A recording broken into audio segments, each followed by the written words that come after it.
the live stream, trying something new here.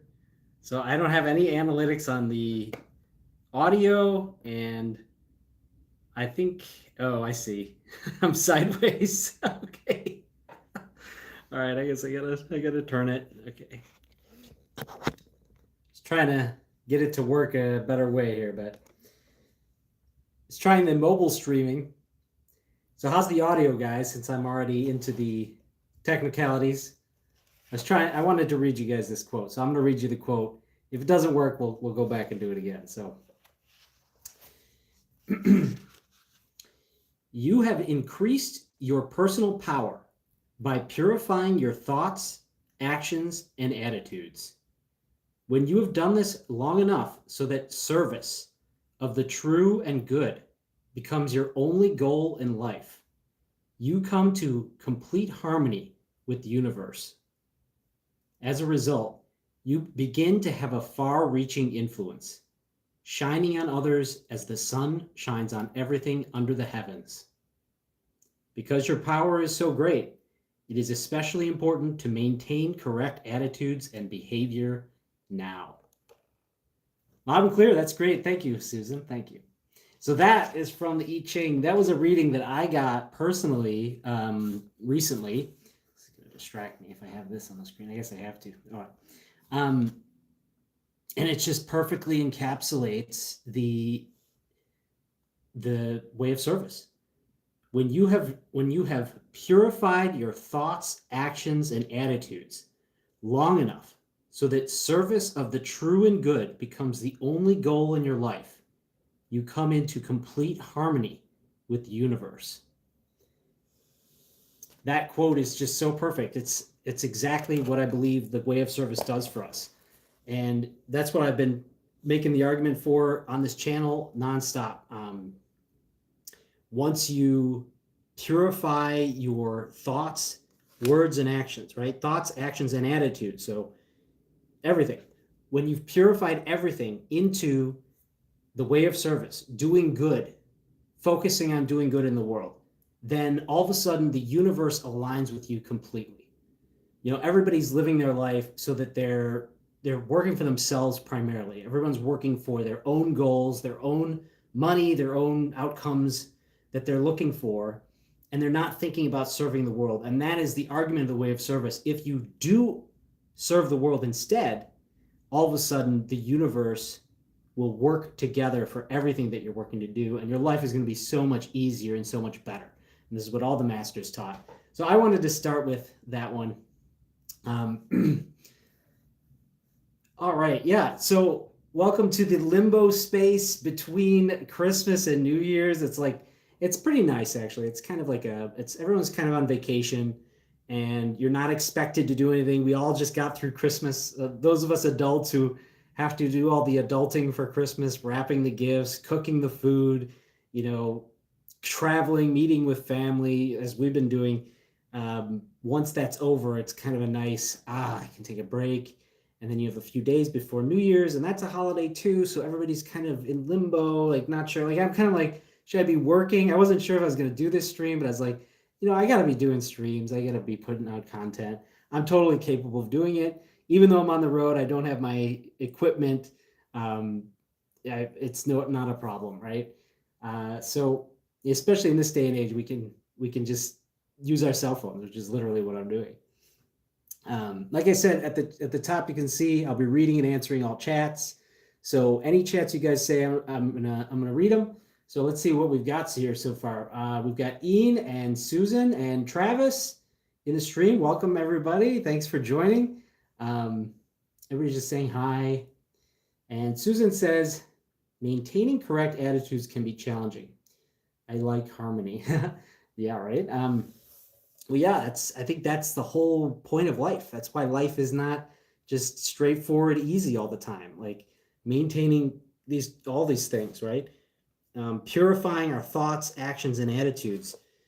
I think every situation that we find ourselves is almost like a test to see how much we can align ourselves with the universe by embracing service, embracing, our chance to help somebody, our chance to be compassionate, to be egoless, in a way that's, not to hurt ourselves or to diminish ourselves, but to recognize that most of the time when our ego wants to fight back or, change something, it's actually not necessary, and it's coming from a place of fear.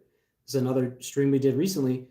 Fear is at the root of everything. So any problem you're having, it's because you're afraid of something. And the universe, God has constructed the universe such that there's no need for any fear of any kind.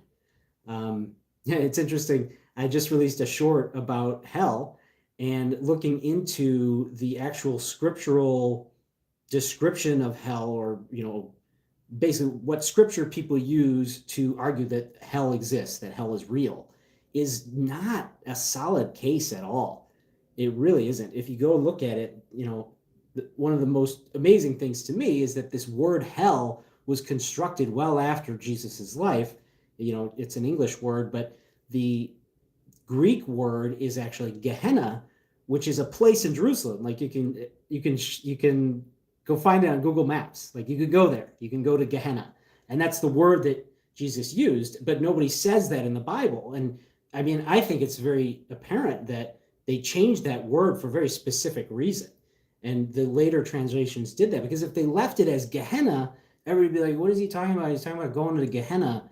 And it just wouldn't land. And so they changed this word to hell. And this word has gathered all of this mythology, really, that's come from places that aren't the Bible. Writers and thinkers after Jesus have constructed this eternal hell concept. And when you go look at it, it's just not really there. I mean, Jesus does talk about punishment. He does talk about, hellfire and, unquenchable fire. But he never uses the word eternal.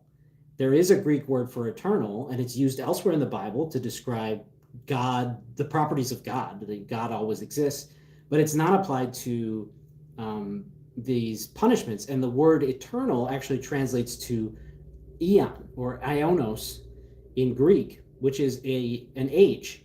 So what most people don't know is that 4 out of 6 of the first churches taught universalism, which is that all spirits are redeemed, that any punishment was temporary. In fact, all the Eastern Orthodox churches that were the first churches taught that. No one thought of hell as permanent. And that idea of hell being permanent came into the culture much later on. And I would argue for the purpose of controlling people. Because again, why would you teach something like, it's such a strong claim. It's probably the strongest claim you can make. If you can think about all the, I'm going to get into the logical, philosophical ideas here. It's kind of the minutia, but like, if you think of all the claims that you could make, the claim that you're going to go to eternal hellfire, conscious torture for the rest of eternity is about as strong a claim as you can make. Maybe the only stronger claim you can make is, God exists. But Yale has pointed out that that's actually not that strong a claim. It's kind of a basic claim. So the idea that we're going to end up in eternal hellfire forever is a very strong claim. And so you need to be very sure that that's true. If you're going to live your life on the idea that that is true. Okay, so you need to investigate it. And I found upon investigating, it is far from straightforward. I was expecting to have to be like, well, I guess Jesus was just wrong. But no, Jesus was teaching in parables. You have to take things in context. A lot of these quotes that people have applied to individuals actually applied to nations. So if you think about nations living forever, and actually the word forever being of an age, right? So he's saying if the nation follows Jesus, it will live on through this age. And if it doesn't, it'll die. It'll be punished in the age, right? So you have to replace the words that he's using to really understand the context. And, it's really been spun. The bottom line is it's not clear. And I think there's plenty of other evidence that shows that hell is not, eternal hell doesn't exist. There's plenty of other evidence for it. Like I said, the near-death experiences and the past life regressions and basically every single description of the afterlife that has been brought back to us from a lot of different sources, and some are physical. There's physical evidence for past lives. I've gotten into that in other videos, but basically none of the information we have, firsthand accounts, show that hell happened.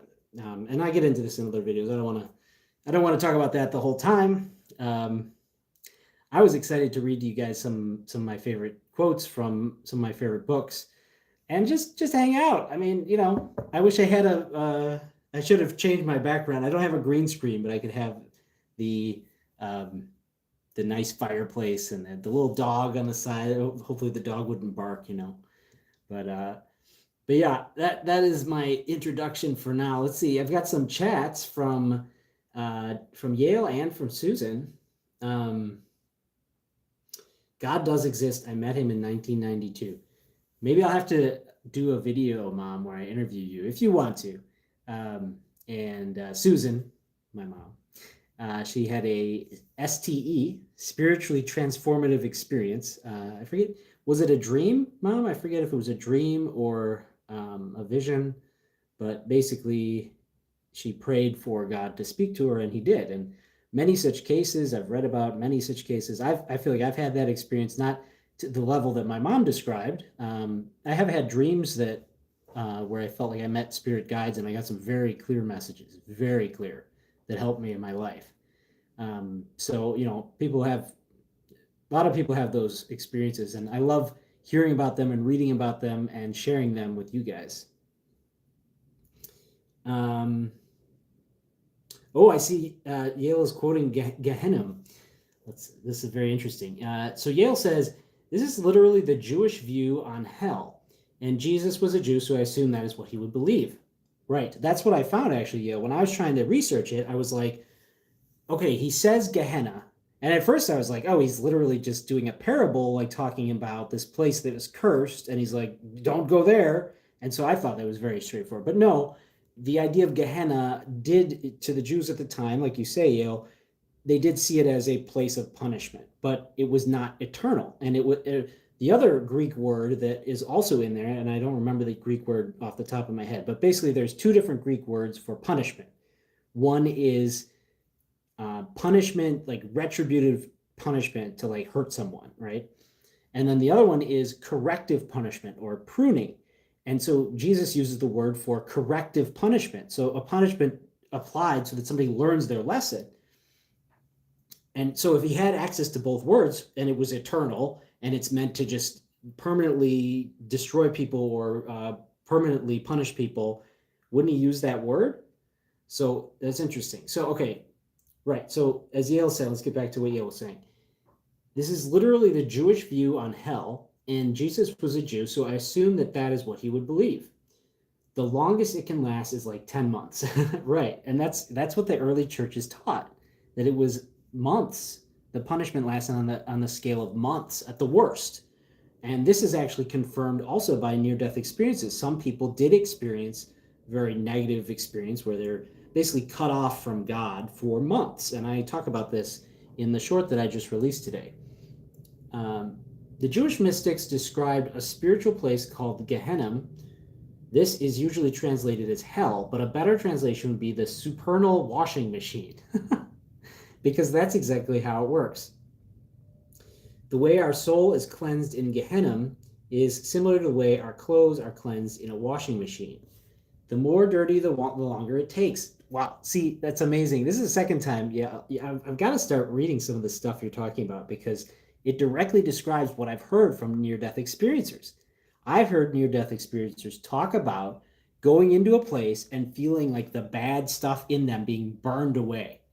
And like they were like, I have to endure this as long as I can. It's like a kind of a painful or uncomfortable, obviously, process. But they wanted to do it because it was purifying them. And so the unquenchable fire, is that what they're talking about? I mean, it might be. I really think, like, again, if you're going to base your life on the idea that hell exists, you've got to look into this stuff. I mean, it's pretty important to get it right, don't you think? I think that the people who argue that hell exists, that's what they say, right? They're like, you better get this right or you're going to get a hell. And I would say to them, you better get this right so you don't live your life, in this state of fear, which I think that's that's the big problem with the idea of hell. It's like it's trying to control things through fear when God and the universe is perfectly aligned so that we can live through love, not through fear, through trust, through love of God, through surrender and flow and openness and positivity. And these are all the things that we want in our life, and there's a reason for that. It all aligns perfectly with the way the universe works and the way God wants us to live. He wants us to spend our time worshiping joyfully, feeling happy, doing service for each other because we feel so secure in the world and in the blessings that come through God and through the universe, not worried about ending up in hell. And it's amazing if you think about, if it's true that this is what hell is. Hell is like a place, as Yale said, a spiritual washing machine. If that's really what it is, then thinking of it as this thing that it's like the worst thing in the world that we have to escape, that's wrong. I mean, it's tragically wrong, right? Like, it's almost like it's a tool. Maybe hell is a tool that we can use in the afterlife to cleanse ourselves. Sometimes I feel like I might need some of that sometimes, Susan says, both dream and vision. I'll never forget. Interesting. Well, yeah, I mean, we got to get the full story, Susan, and get it on the channel. We'll figure out how to do that, you and me. God prunes us like a vine. Exactly. That's what that word means in Greek. And that's the word that Jesus used every time he talks about punishment. The word punishment is literally like pruning and correcting. So again, it's kind of brutal that when you open every version of the Bible, the words you see are hell, eternal, and punishment. And all three of those words are not correct in the translation. It's not as clear cut as what everybody thinks. You might have heard that in Greek there are 40 different words for the word love, and knowing which word the author used is pretty important. The fact that Jesus used sorry, I should turn off my notifications here. So like I said, brand new setup. Not super impressed so far. I guess I was hoping that it was going to work a little better than this. And anyways, technical issues that don't really matter to you guys. I get that. And I don't want to lose where I was at. Right. The three words that they couldn't, that they don't translate right, and that everybody reads and they're like, oh, well, that's what it says. Everybody reads in the Bible that, hell, eternal, punishment. But punishment is actually corrective action, and eternal is actually just for an age, and hell is actually Gehenna, which is a literal place. I mean, it's just, there's a lot of mistranslations, and people are basing their lives on these words being what they are. It's the unerrant word of God, but it's not, because the original Greek says something different, and you should know that before you make decisions about this stuff.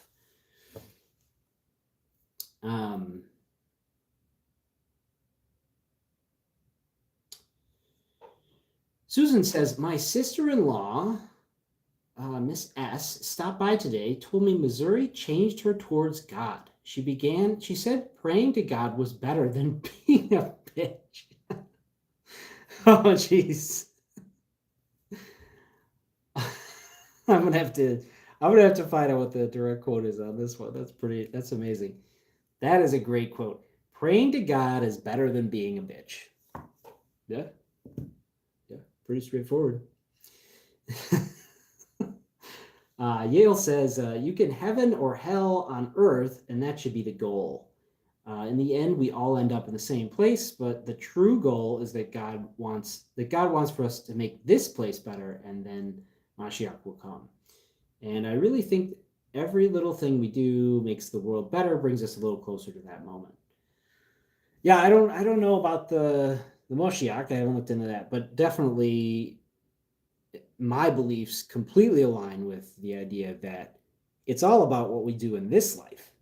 It's all about now. It's about this present moment. I mean, metaphysically, the present moment is the only thing that exists. And a lot of teachings have shown or explained logically, everything exists in the present, and so we could think of eternity as the present moment, which has been eternal.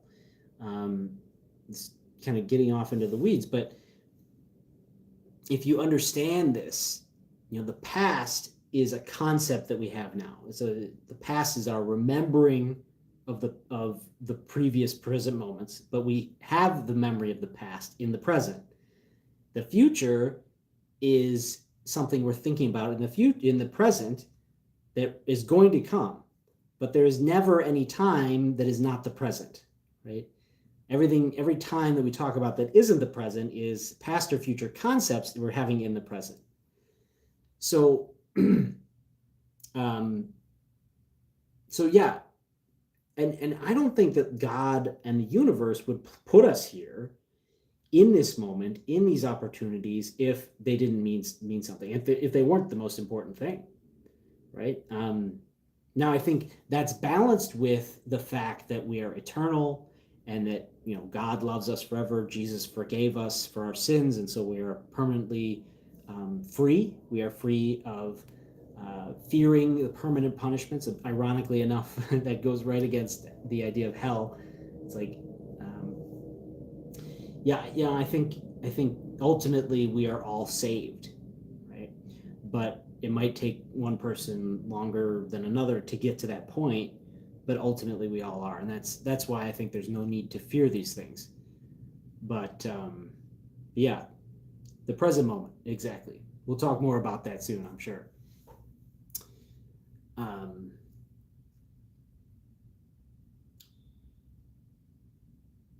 Yale says, I really think, he says, the setup seems to be working fine. Thank you, Yale. I'm glad.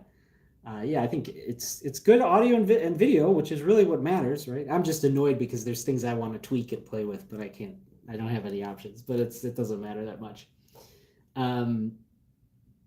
Yale says, or Susan says, I truly believe we are put here to learn to love each other and all things God made, to choose correctly from right from wrong, good from bad. Absolutely, Susan. I feel like I want to read some Hua Hu Ching, but we'll get to that soon. But basically what you said is right in there. Love each other in all things God made, right? So I'm going to find it. Okay. Hua Hu Ching. I'm going to find it. It's one of the first ones. I think it's even number 3.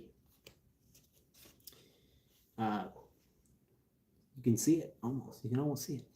Those who wish to embody the Tao, remember the Tao means the way, right? So the way of the master. Those who wish to follow the way of the master should embrace all things.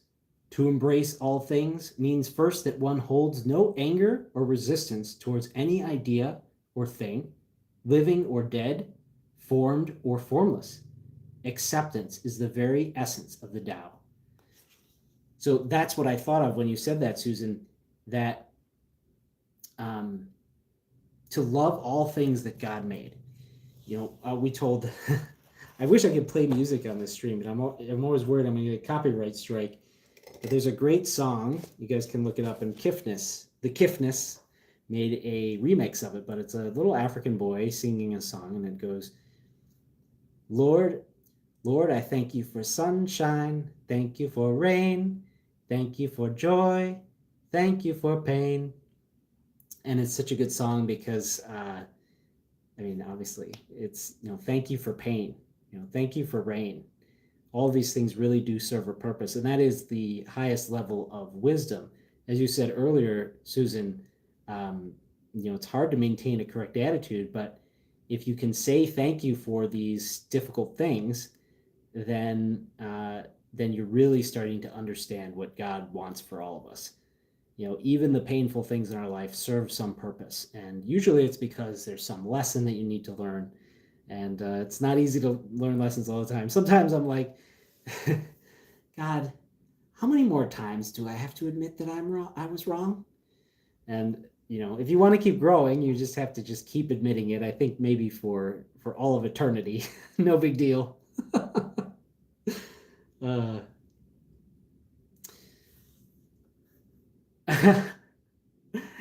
Eleanor says the necklace is a good look. It makes me handsome. Thank you. That's my wife, by the way.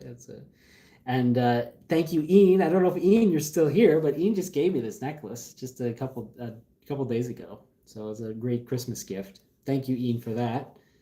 All right, I love this. I love being behind on the chats because I can't. And hey, guys, please hit the like and subscribe button. I always forget to say that until way later, but please hit the like and subscribe button for the algorithm. It's all about the algorithm.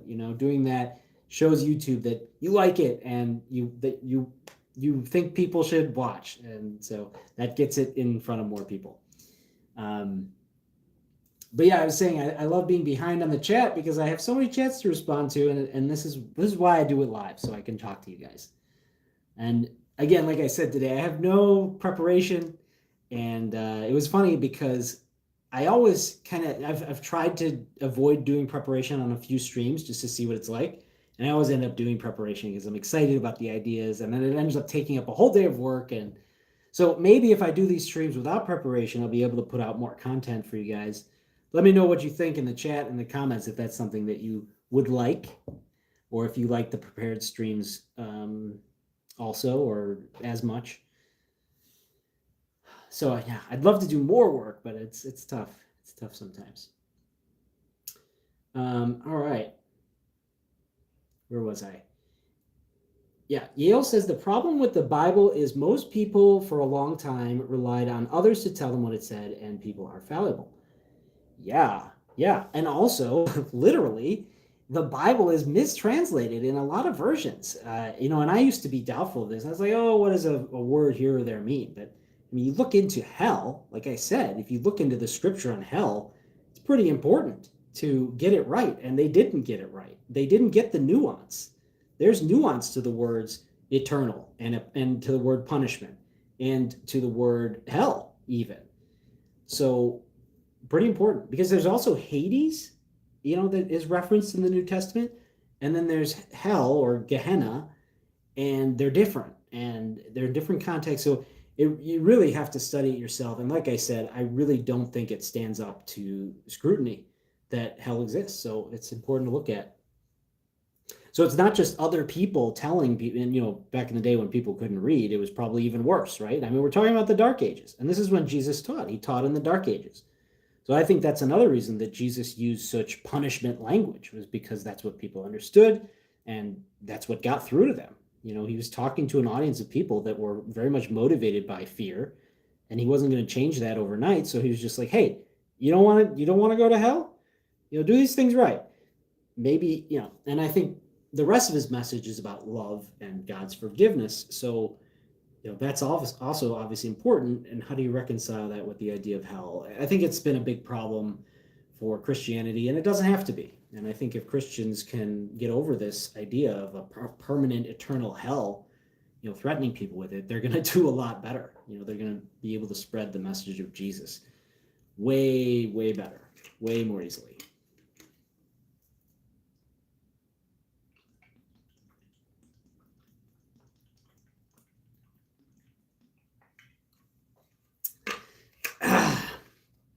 Yeah, sorry, you gotta watch me drink water because it's live. I can't fast forward. I can't cut it out. We were joking earlier about going to Greektown for dinner. We drove past Greektown. That's why I was late, was because we were driving. We just got home like a half an hour before I started the stream. And I was like, oh, we could just do the stream at Greektown. And there I am. I'll be chewing a steak. You guys will have to watch me chew my steak while I try to talk to you. We didn't do that. We decided not to do that. All right. Why does it's tough when I get behind, because then I got to scroll back. All right. Susan says, Mrs. S says she's been watching your videos, Daniel. Really? Well, I hope she can comment, and she should join the stream. I mean, this is fun, isn't it? I feel like the live stream is important because it's just another opportunity for us to get together.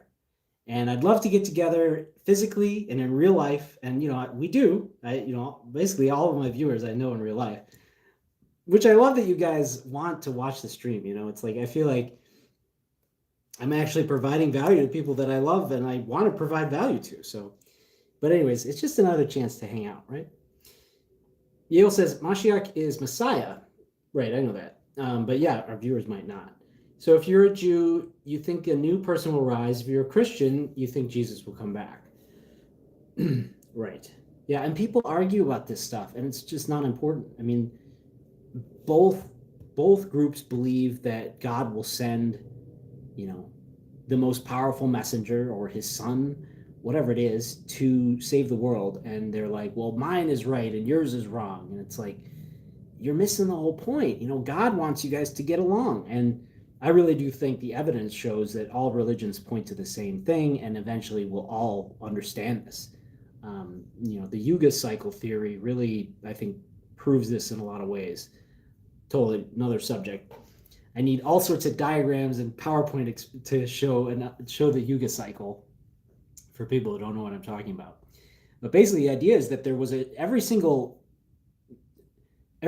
culture on the planet, no matter how geographically far apart, I think it's like 500 or, these cultures all have the same golden age myth that thousands of years ago or some period of time ago, humanity lived in harmony with God and with nature. And they were all united, and then the Tower of Babel happened, right? All of humanity was united, and then all of a sudden they were spread apart. So this idea that we used to be united and now we are separate in these separate cultures and in these separate religions, I think is from the Dark Ages. We just came out of the Dark Ages according to this theory. And in those Dark Ages, we were under this illusion that everything's separate, and maybe I'm right and they're wrong, and they're going to hell and I'm not going to hell. And then you find out in the afterlife that actually we're all part of the same spiritual family, and all the people that you treated poorly, you have bad karma with now, and you got to make it right. You got to go fix it. And that's why I teach the way of service, because let's stop screwing each other over. Let's stop treating each other poorly because we're afraid or because we're whatever reason we have. It's just you're gonna be so much happier in the long run if you just make peace with everyone and then start serving everyone as much as you can. And then you serve them with your God-given talents and gifts, the things that you love to do. I love to do this. I love to share these ideas. I love the idea that they're helping people. And so if you just embrace the idea that that you can help people with what you love to do, that's what God wants for you, I believe. Eleanor's here. Amazing. Happy to make it even if late, right? I know you endured about an hour and maybe an hour and a half of a child screaming at you. I was about to go in there and lay down the law, but I didn't really have time and I didn't know what to do. So congratulations on getting through yet another screaming episode, Eleanor. Thank you. That's my wife, by the way. I think I mentioned that. Yale says, it might take one person longer to get there. Yes, that is where reincarnation comes in.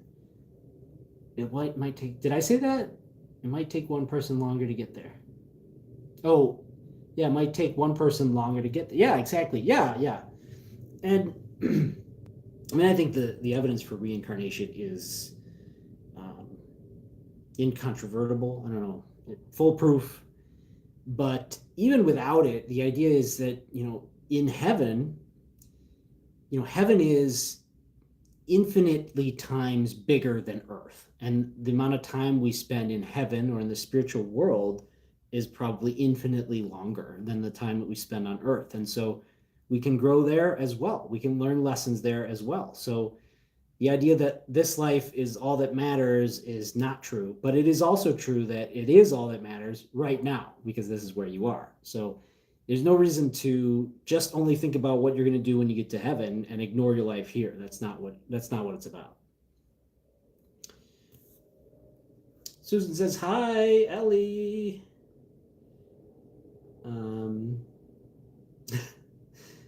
Eleanor says, hi to everybody. Yale says, I agree, Susan, that is 100% the point in my eyes. Yes, we all agree on that. That's awesome. And for those of you just joining us, the idea is that the point of life is to help everyone and to love all of the aspects of God's creation.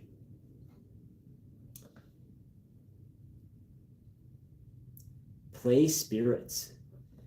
What do you mean, Ian? What are we going to play spirits? Susan says pain, i.e. pruning. Right. Pruning is probably painful for the plant, and it's also painful for you. Corrective punishment, right? That's the word that Jesus was using, is painful. It's painful to be yelled at, or to be, slapped on the wrist, or, whatever worse thing. We do call our current justice system the correction facilities, right? The prisons are called correction facilities. The idea being that people are rehabilitated there. And I think a lot of people are, right? People come out of prison, they find God in prison, they find, something that they're good at.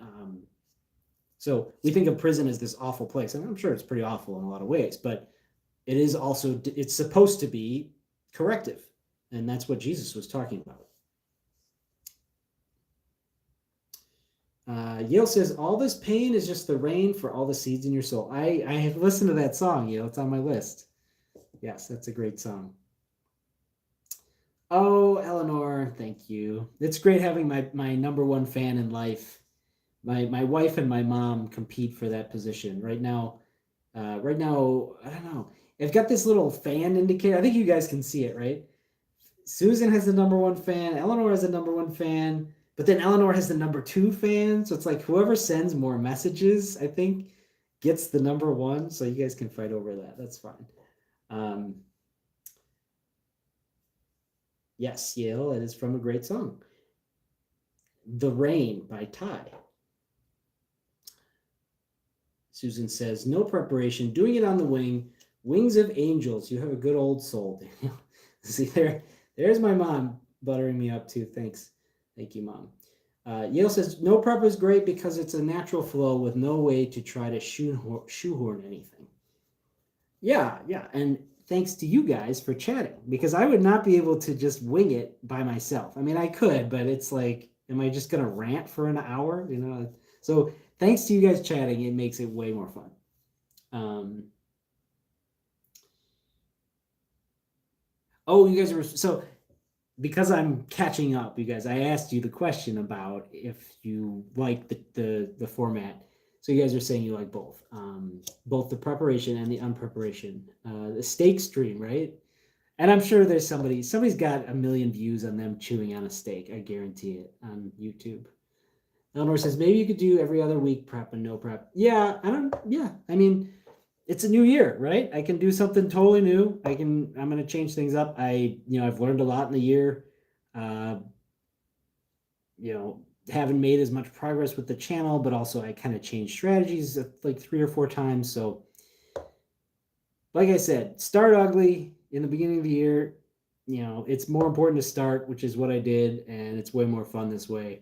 And you guys get to come along for the ride.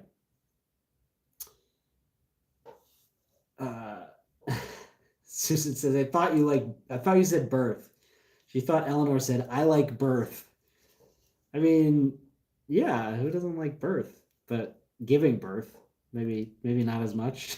But other people giving birth, that's great. Hey, you have a baby now, and it's your baby, and I don't have to wake up in the middle of the night to feed it.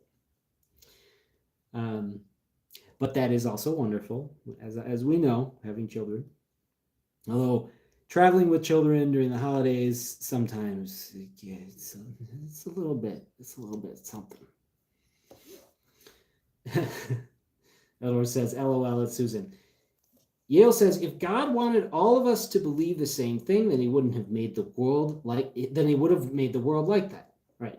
But he made it diverse for a reason, and he didn't also make it a contest where one of the ways to connect is the right way. Exactly, Yale. I'm so glad you agree about that. Yeah. There's, what is it? Oh, man, Heidi's not here, but she gave me a great quote. It's like, there is as many ways to me as there are grains of sand in the sea. I think that's what it was. The God quote. She said, God put this quote in her mind. There are as many ways to me as there are grains of sand in the sea, right? And that actually makes me think of a Tao Te Ching quote, a Hua Hu Ching quote that I love. I love this quote. Pretty sure I can find it quickly. Oh, it's because we read it the other night. Yes. Okay. Do you wish to inhabit sacred space? To have the respect and companionship of the highest spiritual beings? To be protected by the guardians of the 8 powerful energy rays? Then cherish the integral way, which is also the way of service. It's the predecessor, the inspiration for me for the way of service. Cherish the integral way. Regard these teachings with reverence. Practice their truths. Illuminate them to others. You will receive as many blessings from the universe as there are grains of sand in the river of timelessness. I love that, because if you imagine how huge this river is, the river of timelessness, and how many grains of sand there are, and that is the truth, right? If we are eternal beings, we are going to receive eternal blessings. And I was thinking about living forever, and I was like, this is actually what I believe now. And it's kind of mind-blowing to think that I think I'm going to live forever. That seems like a very weighty thing. And I realized that what counterbalances it is the present moment, right? And the idea is, would you give up the present moment? Do you want consciousness to end now because eternity seems too long? Or are you grateful for the present moment? I'm grateful for it. That's what I think.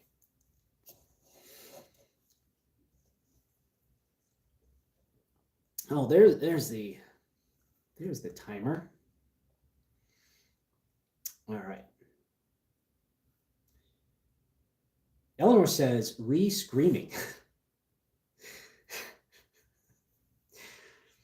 Eleanor says, I tried to be thankful for the screaming and having a sweet, sweet little 2-year-old back to rub and all the tears on my shirt. It helped. Wow. That's beautiful and perfect. And it's exactly, I don't know if you were here for that, but we're talking about being grateful for even the things that you think are bad, but are actually blessings. And the blessing of the little tears, makes me want to cry. I think about it.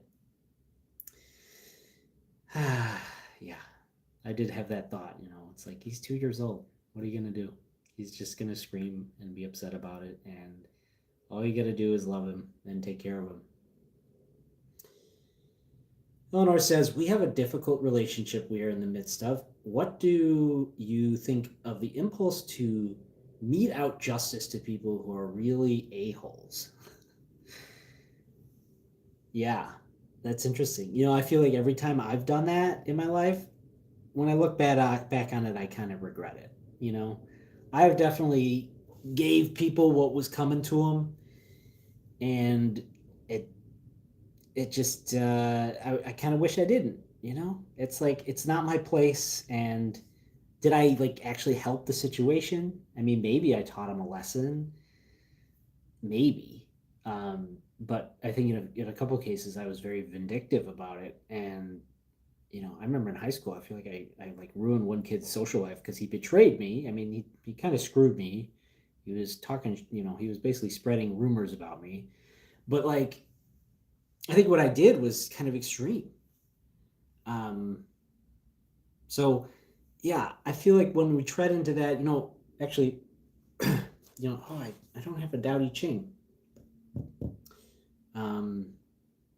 I know there's a Tao Te Ching in the next room because it's on my stepmother's bedstand. She's got a Tao Te Ching, so I'll just go grab it, okay? Although then I have to find the passage, which I don't know if I can do.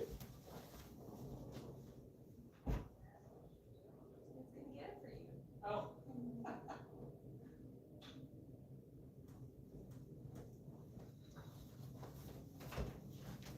There it is. Tao Te Ching. Okay, so, all right, what were we talking about? Oh, yeah. Yeah, the passage about going to war. Nope, here's one about war. I don't think this is the one I wanted to read, but let's do it anyways. This one sounds more like it's out of The Art of War, but we'll read it anyways, and then I'll find the other one. The generals have a saying, rather than make the first move, it is better to wait and see. Rather than advance an inch, it is better to retreat a yard. This is called going forward without advancing, pushing back without using weapons. There is no greater misfortune than underestimating your enemy. Underestimating your enemy means thinking that he is evil.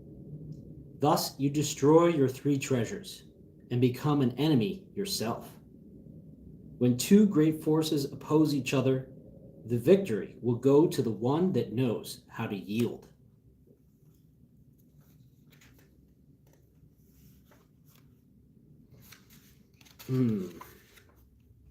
So good.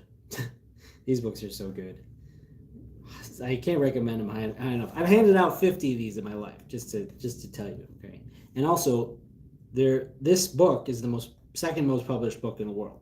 If you haven't read it, you should read it. The first most published book being the Bible, which you should also read. So let's see if I can find the other quote that I was thinking of.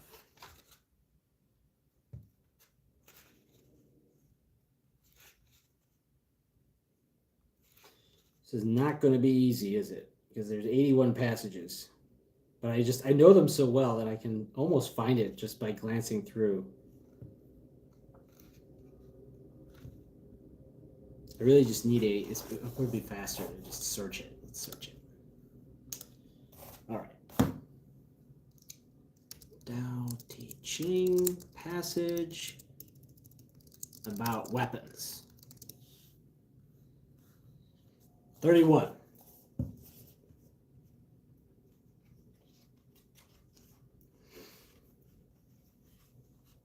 I love this one because it really explains how important it is that we have the right attitude when we pick up a weapon, such as retaliating or meting out justice, as you said, Eleanor.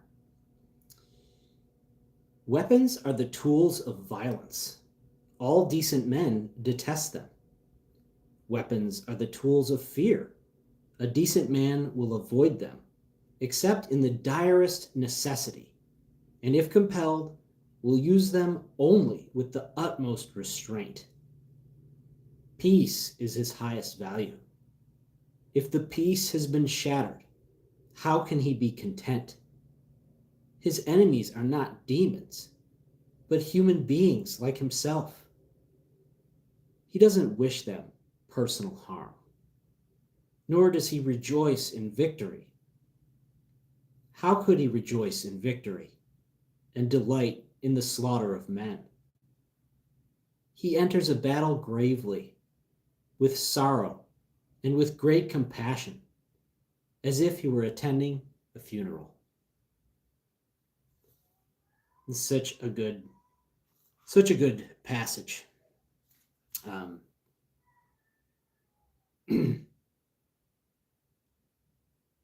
His enemies are not demons, but human beings like himself.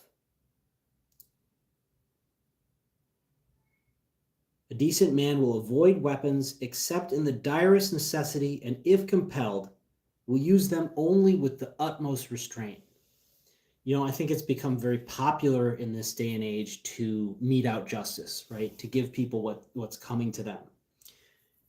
But unfortunately, in the realm of,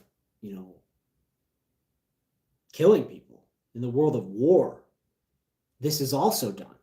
And people, war would probably end almost tomorrow if the people in charge took that passage truly to heart. How many wars in the world need to be happening right now? Right? Again,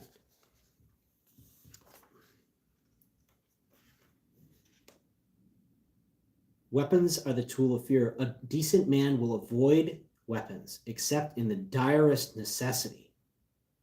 So responding to someone only in the direst necessity. If it's just your ego taking a bruise, you're better off not picking up the weapon, even if that weapon is a harsh word or, some sort of some negative action. And again, I feel like this passage is a passionate argument against warfare. I mean, how many actions of warfare in the world are in dire necessity to happen, right? I think very, very few, you know, especially today, nowadays, where there's so much plenty, there's so much availability of food and resources for everyone. And it seems like war is just for the profit of the people in power, and people delight about war. You know, I don't want to get too political, but you know, our current president, and you know, I've supported him and been against him at different times, so I'm not going to say I take one side or the other, but you know, he just proudly talks about bombing people, and that's not the right attitude. Not the right attitude to have about it. You know, I've only dabbled in studying the Bhagavad Gita, but my brief study has revealed that I would love to read the whole thing and really understand it. But it begins with Arjuna, the Prince Arjuna, who commands the forces of the good people, and he's about to go to war and fight the bad people. So the whole story takes place during a war, right before a big battle, the big battle, which they have actually found archaeological evidence for. And he starts by talking to Krishna, and Krishna is Bhagavad Gita, is basically Jesus. It's God incarnated in the flesh, and Krishna, I think he offered one side his armies, and the other side him as an advisor. And the good guy chose him as an advisor, and the bad guy chose to take his armies. But obviously, taking God himself as an advisor is better. And so the good guys won. But basically, at the beginning, Arjuna says, I don't want to fight. I don't want to kill these people. I don't want to do this. And Krishna says, it's okay. It's all a play. We are reborn. There's a spirit life. Like, don't worry about it. But you need to do your duty. You can't let, you know, basically it's his brothers who betrayed him and turned against him and rose an army to overthrow him. And so Krishna says, you have to play your part and you have to do the right thing.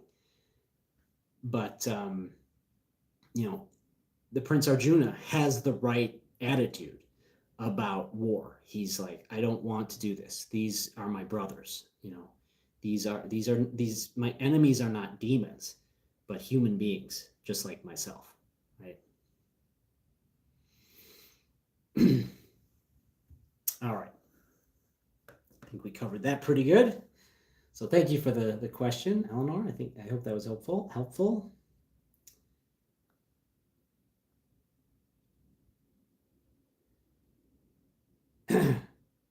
Eleanor, you said super fun. I want to know what you're referring to. Oh man, the chat just bounces down. Okay, here we are. All right, Eleanor says, I know ultimately their fate is up to God, but how do you go and be nice to them? Allah, what would Jesus do? It feels almost like they would think they're getting away with being awful if I go and be kind or gracious with them. I know it's petty to try to play that game, but it's such a strong impulse to mete out justice. Yeah, I mean, it's probably the greatest challenge, and I don't know. I guess because I'm such a Taoist, I believe in the power of non-action, right? I think of this passage too from the Hua Hu Ching. The first practice is the practice of undiscriminating virtue. Take care of those who are deserving, also and equally. Take care of those who are not. And who is more challenging to that than the people who upset us and, you know, do something wrong to us? They are the least deserving of our virtue, of our service, of our compassion and empathy. But perhaps if we can overcome even that, we can ascend to an even greater level of spiritual understanding. And that's been kind of my experience whenever I see somebody treating me poorly. I mean, usually it has no effect on my life. I mean, I have a great life. I have a beautiful life. and the only effect is the effect that I, the interpretation I have. And so if I can let go of that, I actually ultimately usually end up feeling bad for the person that they're doing this thing, that they're in the state of life where doing something negative like this is, what they did, right? It's the decision they made because that's the place they're in. Um, and that's why, if you imagine any of the great saints or avatars, like what would Jesus do, right? Like Jesus is not going to hold a grudge and um, I don't know, do some petty revenge. Like it's just not something Jesus would do. So I think that's important to look at and to understand where it comes from, which is really feeling compassion for everyone and putting your ego to the side and seeing that this person is sick, this person has a problem, and I feel bad for them, I really do, and I want to help them. Ultimately, and a lot of times your help is scorned or scoffed at or thrown away, and again, the greatest teachers and saints, they just offer it anyways. They offer it anyways, and Jesus was more like, if you don't take it, you're going to go to Gehenna. But I mean, that's another approach, and that's the approach Jesus took. So, but like I said, um, I don't think there's a right answer necessarily, right? There's just you know pros and cons. There's causes and effects. There's actions and consequences. Everything has a different consequence. But I think ultimately, if we ascend and become, the greatest being or person or spirit that we can, we'll probably end up making the decision to forgive them and to help them if we can. What is a better what possible better outcome could there be than to transform someone's enmity into love, into friendship? I mean, isn't that a beautiful idea? Not easier said than done. Easier said than done. Susan says the Tower of Babel. Yep, we referenced that earlier.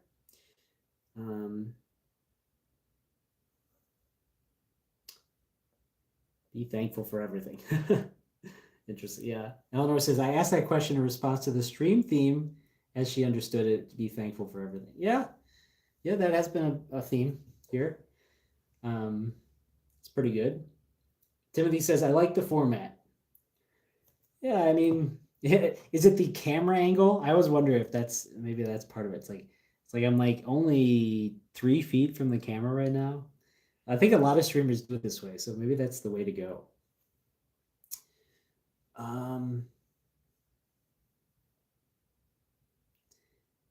Oh, Yale, you set me up. I do have. I have. Okay.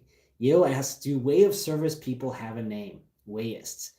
Um, I don't know, but I did think of this idea that I'd love to do eventually, which is a master of service, right? So somebody who fully embodies or I don't know, has become a black belt of the way of service, we would call them a master of service. So that was one idea I had. Tim's here. Say hi, Tim. Hi, Tim. Yale says the only time to do that, in my opinion, is out of love. If you are really trying to help. Anger is a negative emotion, and it's okay to act angry but never be angry. It's okay to act angry but never be angry. Do you mean the opposite? I think it's okay to be angry but not act angry, right? Like you can feel the emotion of anger, but you don't have to bring that action into reality. And that's a good point. It make me think of, like, are you gonna regret it or not? Regret taking the action. So did you take the action out of anger, or did you take the action because you had to? Right? If you have to retaliate to protect yourself, then maybe you didn't take it out of anger. You just did it again. The Tao Te Ching doesn't say never use weapons. It says only use them when it's necessary. And sometimes it's necessary to verbally retaliate or whatever it might be to put somebody in their place and I mean, the bad people shouldn't run the show, right? But if you respond out of anger, it's very easy to go too far, right? That's the problem. You don't want to go too far. You don't want to retaliate so much that now and that's what the Tao Te Ching said, you become the enemy, right?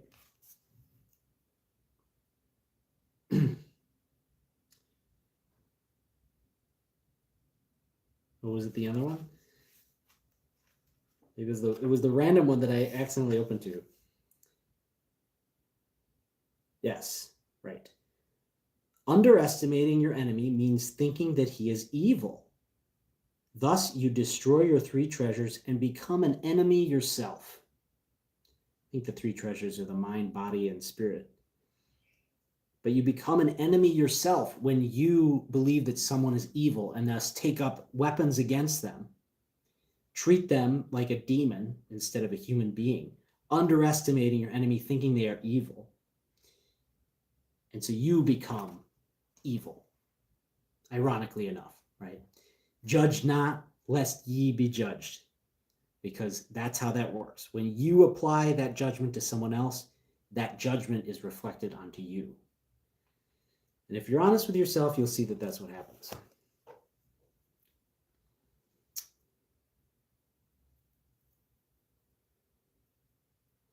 Susan says, a-hole people find their own way. They have to find their own way. In the meantime, walk away or ignore them. They may say nasty things, but it doesn't mean that what they say is true. Exactly. Yeah, I mean, again, like I said earlier, that great Lao Tzu quote, and I don't know, I'm sure it's in one of these translations, but from these things, I know the power of non-action, right? Walking away, not taking action, not responding to someone negative. I just thought of how many times do we get a text message and we think, oh, this person's being an asshole, or, but then we talk to them and it's just a misunderstanding, right? I know the power of taking no action, the power of not responding to the text message, the power of not, projecting your negative emotions out into the world by your words, or by, sending a text message that's like accusatory, or, could be interpreted in the wrong way on the other end. I know the power of taking no action, right? It's so important. And it's so freeing. It's so freeing to not have to take action, to take no action. It's yeah. I love it. I love some of these Taoist tricks. I mean, like lessons of how to live that have been lost because people don't study the Tao Te Ching. I mean, this is where a lot of this stuff comes from. Even Zen Buddhism takes a lot from Taoism, but people have heard of Zen Buddhism way more than Taoism. I was getting into the weeds on that, doing some research on that. I'm very curious about it. Always looking for more things to talk about on the channel because this is what I spend all my time thinking about anyways. All right. Yale says, of course, that is almost impossible, but that should be the goal. Right.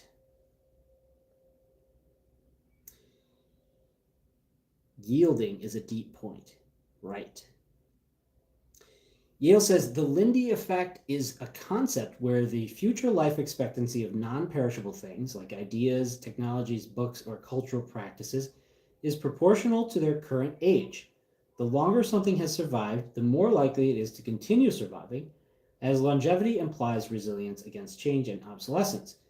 It suggests that ancient texts, classic ideas, or long-standing technologies are more likely to remain relevant than newer ones, as they've already passed survival tests, acting as a heuristic of anti-fragility and enduring value. Oh, come on, don't jump when I just finished that. Okay. And I think that's saying that they survive so long because of the great value they bring to humanity. I'm curious why you brought that up, but that's such a cool idea, the Lindy effect. The future life expectancy of things is proportional to their current age, right? So the older something is, the more likely it is to continue to survive. The oldest thing that we have, well, actually, the oldest thing we have is the Vedas, and the Bhagavad Gita. I forget where that falls in there. But the I Ching is definitely up there. I think it's from like 2000 BC or something. So it's like 4,000 years old. So it's going to last longer, which I'm happy about because I think this I Ching is great. And the Bible and the Tao Te Ching and all these things that we study. And it's amazing how we can find how they connect to the new teachings, and that can show you what new teachings are worthwhile. That's pretty important too, right? So that's another measurement, basically. Tim says, societal scripts and propagandists demand acting out justice. Look at all the movie themes. Yeah, good point, Tim. Yeah, I mean, how much of our culture, like I said, how many stories, how many movies are basically about revenge? Or, you know, and the good guy gets revenge. I mean, and then when you look at the ones, again, as Yale just said, the ones that really stand the test of time, that people love throughout the decades, like Star Wars, right? I mean, I guess they do kill the Emperor, but it's a story of redemption, redeeming Darth Vader, as opposed to, you know, revenge. The main character, Luke, doesn't kill the Emperor, right? He's not a killer. I mean, he's just a good person. And that's what makes it so compelling and amazing and refreshing. It's a refreshing story because every other story is like, oh, there's a villain, and then, oh, they kill the villain. All right, yeah, they kill them. And it's like, it's kind of boring, right? I remember, if you guys watched any Studio Ghibli movies like Totoro, the creator of that, I think his name is Miyazaki. He gives an interview and he's like, yeah, all the Hollywood movies, they just kill a lot of people, and that's the story. And it's like, can't we do better? Can we come up with a better story than that? And it's so refreshing to watch his movies because it's just a beautiful movie that's not about some villain and like killing all their henchmen. You know, it's just a tired old thing that's been done over and over. Yale says, to Eleanor's question on how to actually deal with them, I think you just need to practice it like anything else. It's not going to be easy, but the more you do it, hopefully, the more easy it gets to be. The more easy it gets to be kind to evil people. And even then, I'm sure almost everyone at some point is still going to be overwhelmed. I think that is what makes us human. And when it happens, it's okay if you're trying your best.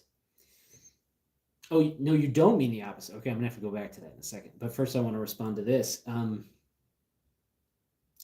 Yeah. I mean, I can tell you that from experience that practicing non-action and forgiveness, and especially, you know, you see once the anger dies down, you see the real situation for what it is. You know, that the person is sick, that the person has problems, and those problems are not about you, right?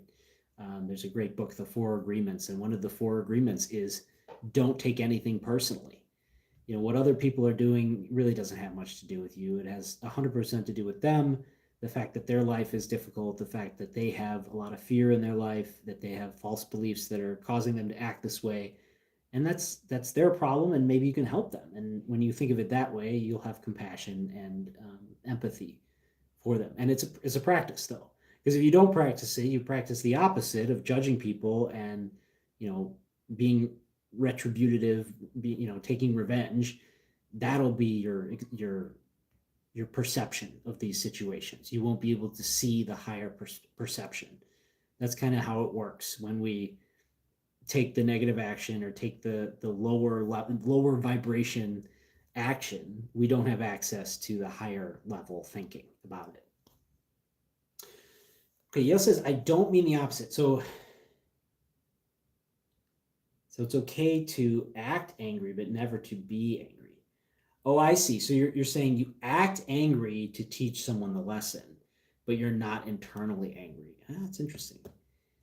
Yeah. Well, I guess I would say it's okay to be angry too, But what you're saying is ideally you're not ever angry. And that's true. You know, if you have the enlightened perspective, you never will be angry because you'll see things for what they are in every situation.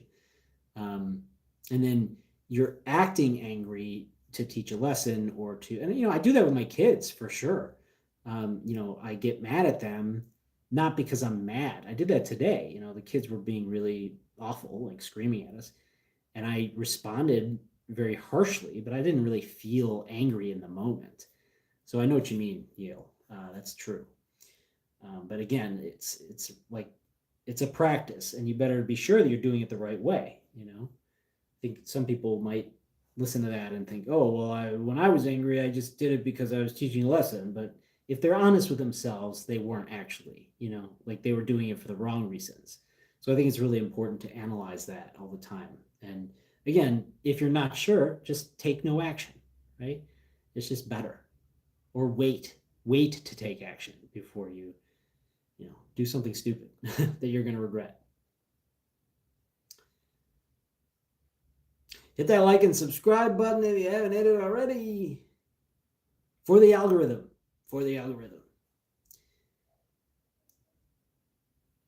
All right.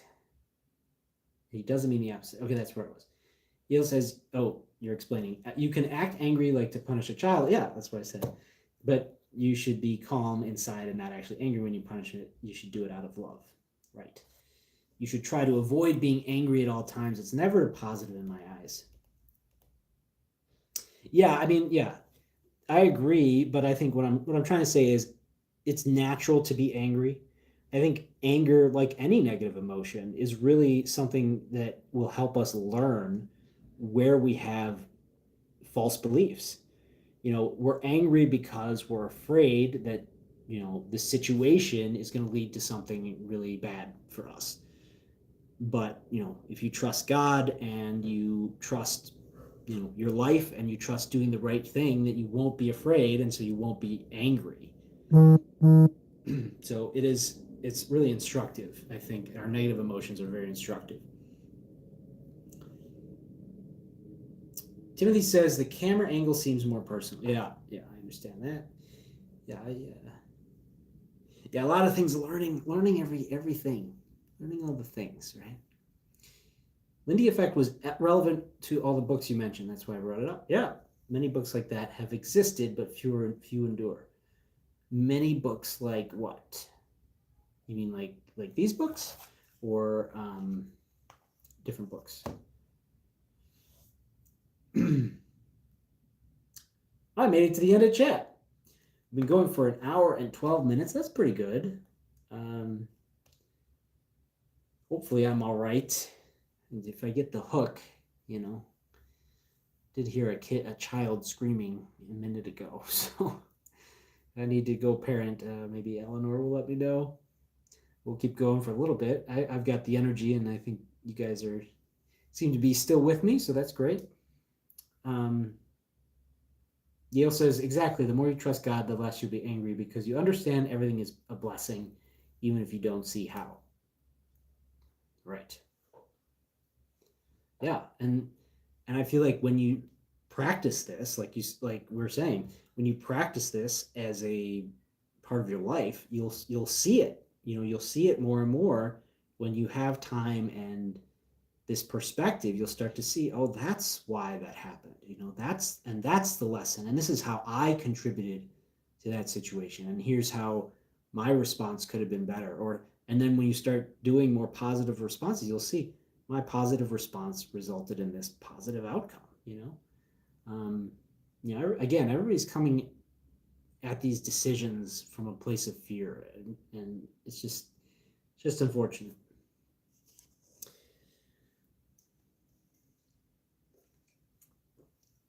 All right, but that's why I started the Way of Service, so that we can help these people and help everyone, because we all have moments like that. We all have moments where we were an asshole. We all have moments where we were rude, and it's definitely, I feel like it's it feels really nice to reduce those and to see people responding to us more positively. I feel like that's happened in my life as I've oriented myself more and more towards these positive things, and it's just such a better way to live. That's why I started the way of service. That's why I make these arguments. That's the message I want to spread with my time and energy. All right. So we read my I Ching quote. We read a couple Hua Hu Ching quotes.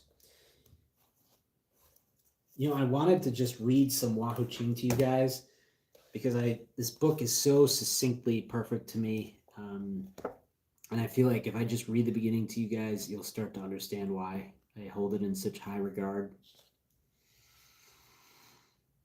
And you will see. So the history of it, and my next stream, hopefully my next stream will be part 2 of the last 2 years of basically leading up to the way of service and then creating the way of service. And I'm just going through all my work and trying to summarize it as quickly as possible, efficiently, and deliver all of the value to you guys in as tight a presentation as I can. And I think, last time we did it was great. But I didn't get to this part in the presentation, which is I found the Hua Hu Ching in August of 2024. And then in September, I had this like awakening. Maybe we did get to this. I think we did talk about this. And then in November, I basically had all these ideas. And then in December, I started the way of service. But the integral way in the Hua Hu Ching was the predecessor for the way of service. So that is just some context for you to understand when we read the first page here. Oh, it's reversed. You guys can't even see it because it's reversed. I just realized it's mirror image. All right. Chapter 1, passage 1 of the Hua Hu Ching. I teach the integral way of uniting with the great and mysterious Tao. When you hear Tao, it means the way, but it also means, to me, it's the feminine aspect of God, but also just means God or all that is, right? So I teach the integral way of uniting with the great and mysterious God, with God and creation, the universe. My teachings are simple. If you try to make a religion of them or a science of them, they will elude you. Profound yet plain, they contain the entire truth of the universe. Those who wish to know the whole truth take joy in doing the work and service that comes to them. Having completed it, they take joy in cleansing and feeding themselves. Having cared for others and for themselves, they then turn to the Master for instruction. This simple path leads to peace, virtue, and abundance.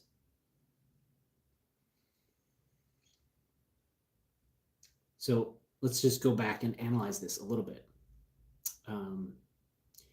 My teachings are simple. If you try to make a religion or science of them, they will elude you.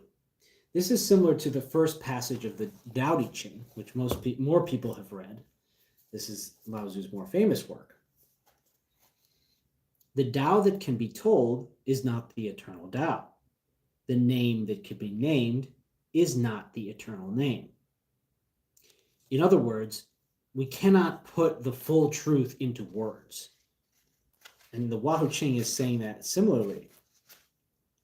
If you try to pin down creation, if you try to pin down what God is and make it into a science, a set of rules, a specific set of rules, or a religion, a set of rituals, and again, a set of rules and beliefs that are clear and complete, you are not understanding what God wants you to understand, because creation is always changing and always new, always exciting, always something to experience.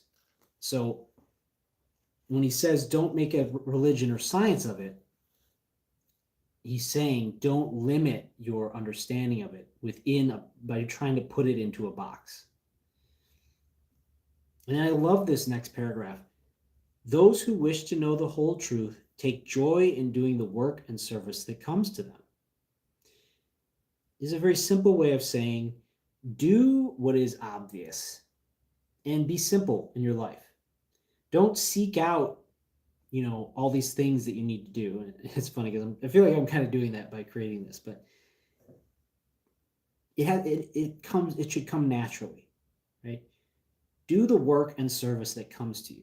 In a lot of ways, this is coming to me because it's like a natural flow of my energy, in this complicated age where there's all this technology and this ability to reach all these people. It makes sense for me. It feels like this work and service came to me. And so if you can apply that in your life in a very simple way, what are the things that you need to do? You should do them diligently. And then, having completed those things, they take joy in cleansing and feeding themselves. Very simple. Do your work, serve the world, then feed and cleanse yourself. Enjoy your life. Take care of yourself. Finally, having cared for others and for themselves, they then turn to the master for instruction. So this is directions for the common person. What better life could there be than, doing your work, having a feast, taking a shower, and then gathering together to hear the words of wisdom that are available. That is, as he says here, this simple path leads to peace, virtue, and abundance.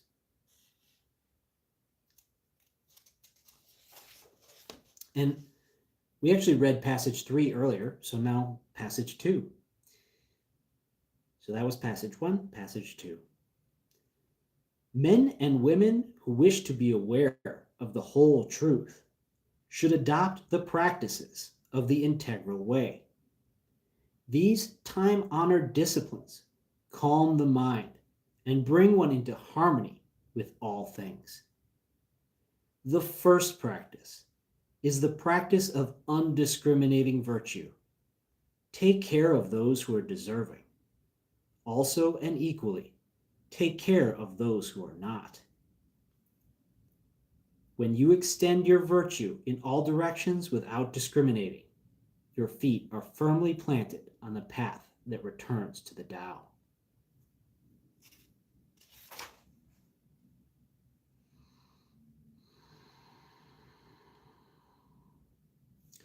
I want to read this paragraph from passage 4. If your willingness to give blessings is limited, so also is your ability to receive them. This is the subtle operation of the Tao. So this is a big part of the way of service that I hope I've explained. I don't just tell people to do the way of service because it's the right thing to do. It's because if you want all the good things in life, this is what you have to do. The people who tell you, just make a lot of money and then you'll have all the things you want in your life, I have seen that I don't think they're very happy. They spend most of their time trying to figure out how to get more money out of people. And then they spend a very small amount of their time actually enjoying that money. That's not the way. Okay. The way is to enjoy your whole life. Enjoy your work. Enjoy everything that you do. And the way to do that is to do the way of service. And then you can make money also. You can enjoy the money. But you're not going to get that in a fun and positive way that benefits the world unless you actually try to. So that is passage 2. The practice of undiscriminating virtue, taking care of those who are deserving, also and equally take care of those who are not. That made me start the way of service. That paragraph right there, that sentence.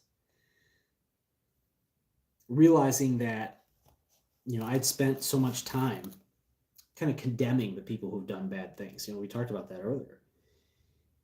That I realized when I read those words that the true master also helps people who are undeserving.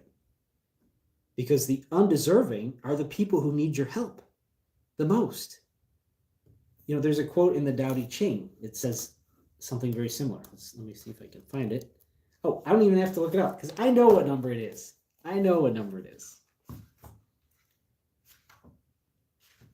You guys have heard me say this quote many times, but it's in this. It's basically the same quote.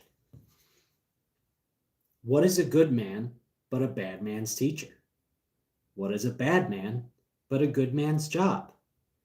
If you don't understand this, you will get lost, however intelligent you are. It is the great secret. And I love that he says that it is the great secret, because it really does feel like a secret. Like it's a secret that like bad people are our job. What we're here to do is to try to help them instead of condemning them, right? And again, when we condemn them, we become the bad person. We become the enemy. When we think of our enemies as evil, we create that division. So that is the origin story for the way of service. Again, from another angle. You probably hear it many times. Travis says, anger is usually a defense mechanism against feelings of hurt, fear, powerlessness, grief, etc. Yes, right, exactly. And yeah, I talked about that on the fear live stream, how every single negative emotion is fear. Anger is fear. And specifically, anger is the fear of not taking a negative action, right? Anger generates in us a negative action towards someone that we think if we don't do this thing, like, I don't know, insult them back, that something bad is going to happen. We're fearful of the outcome. We're fearful of what our ego will feel like. We're fearful of what people will think of us, right? Especially maybe the person in question. But if we can put those fears aside and take a higher perspective, we can see that, the negative action is probably not necessary and might actually end up harming everyone involved more than taking no action, or seeing it compassionately, having empathy, and taking a positive action despite the negative action that the other person may have done that caused the anger. Right? Somehow Susan from the void said, enjoying your show till my battery died. Oh no. You must have gotten it plugged back in there though, right? All right, so I just read out of passage 4 and we skipped passage 3. So let's read 3 and 4 and maybe then we'll close it out in an hour and a half. So the chat's died down. I don't know. You guys are still here. I mean, I'm tempted to just keep going, I don't know. Why don't you guys tell me in the chat? You guys, so you've slowed down on the chat. Maybe you guys don't have as much energy to share your thoughts or ideas. But do you want to keep listening? Do you want me to keep going? So I need a couple of people to tell me that you want me to keep going because, I don't know. But anyways, tell me what you think, okay? In the meantime, I'm going to read passage 3. Those who wish to embody the Tao should embrace all things. To embrace all things means first that one holds no anger or resistance towards any idea or thing, living or dead, formed or formless. Acceptance is the very essence of the Tao. To embrace all things means also that one rids oneself of any concept of separation, male and female, self and other, life and death. Division is contrary to the nature of the Tao. Foregoing antagonism and separation, one enters into the harmonious oneness of all things. I love that we just read that. The foregoing antagonism. I feel like that's been one of the themes we've been talking about. Faced with a situation that you're angry about, foregoing that antagonism and foregoing even the concept that you are separate from this person. That is something I've realized is true as I've embodied it and seen it more and more. It's that I am the same as these people. I am one. I am their spiritual brother and sister. And I want to enter into the harmonious oneness and show them and help them. I really feel that.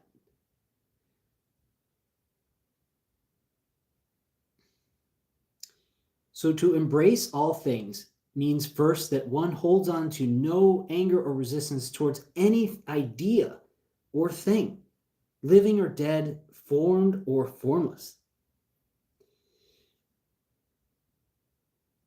Is so profound, right? The idea that we have no resistance or anger towards anything in the universe that we can imagine, all the things that we think that we need to be angry about or to oppose. Lao Tzu is telling us you don't have to oppose it. And I think that's an important thing to remember about God's universe, is that he doesn't expect us to oppose all the things that we think of are evil, to put ourselves out into the world and to change our life to be a fighter of evil, but rather to just do the work that comes to you and enjoy the life and the blessing that you have and experience. To be grateful for the things that are in your life, as opposed to rushing out and to try to fight and stop the bad things that you think are out there.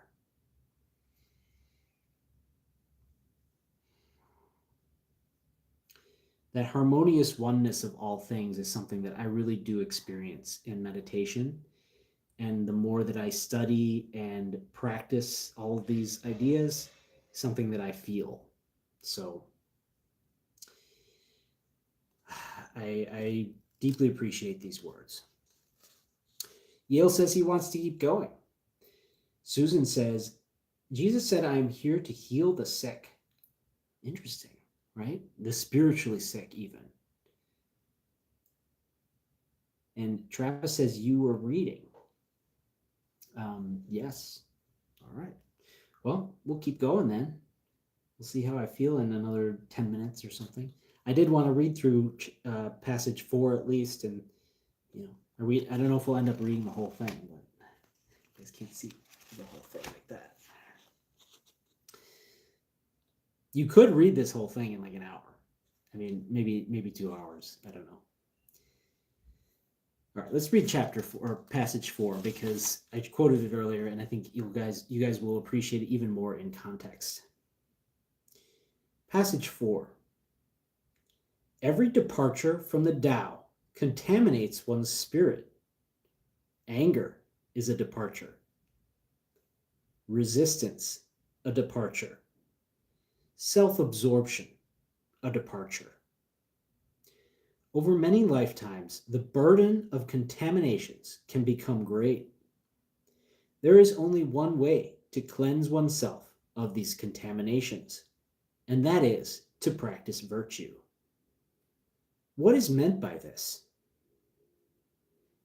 To practice virtue is to selflessly offer assistance to others, giving without limitation one's time, abilities, and possessions in service, whenever and wherever needed, without prejudice concerning the identity of those in need. If your willingness to give blessings is limited, so also is your ability to receive them. This is the subtle operation of the Tao. The subtle operations, like that's the great secret, right? I love, again, we were talking about anger in this live stream a lot. Anger is a departure, right? And there a reference to reincarnation. Over many lifetimes, the burden of contaminations can become great. And I think that there's a lot of evidence, studying lifetimes, past life regression, the way that karma works is we repeat patterns lifetimes over and over until we learn these lessons. And then the description, I'll read it again because it's so succinct, but also fully encompassing of the integral way, the way of service. To practice virtue is to selflessly offer assistance to others, giving without limitation one's time, abilities, and possessions in service, whenever and wherever needed, without prejudice concerning the identity of those in need.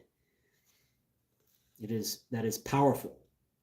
And that's what Jesus taught. he taught to basically, the idea that you can just give everything away and then serve the world and God will take care of you. And many saints have lived this life. And I guess I aspire to get there. I don't know. I think that, wherever and whenever needed, I don't know. I think God provides us with life and the choice to do it more or less. And I guess, the next paragraph says, if your willingness to give blessings is limited, so also is your ability to receive them. So, if you want to experience that highest level of blessing, then give everything and see what happens.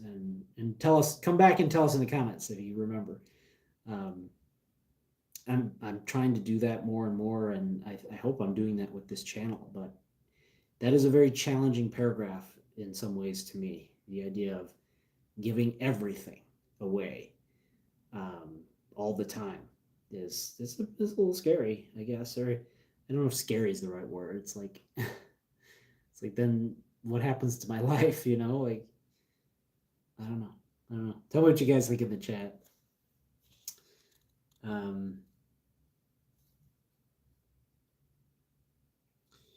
Travis says, opposition says you are wrong. Correction says something can be better here. That's interesting. Yeah. Are you referring to this passage? Because I feel like that is, foregoing antagonism and separation, one enters in the harmonious oneness of all things. So if you can approach a situation trying to correct someone as opposed to trying to oppose them, that's a much more healthy perspective. And even that, it can be dangerous because you don't want to, alienate someone even more by trying to correct them. Sometimes they're not going to hear you. If they're in a position of opposition to you and you try to correct them, you might actually push them in the wrong direction, right? So sometimes it's important to hold our tongue and not correct someone. But if you can correct them or fix the situation, there's another passage in the Hua Hu Ching that I quoted recently. Why not just take responsibility for problems? Why not just, let's see if I can find it. Pretty sure it's near the end.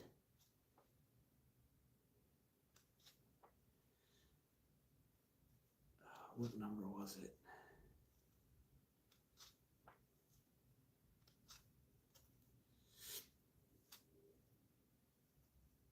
Is it the last passage?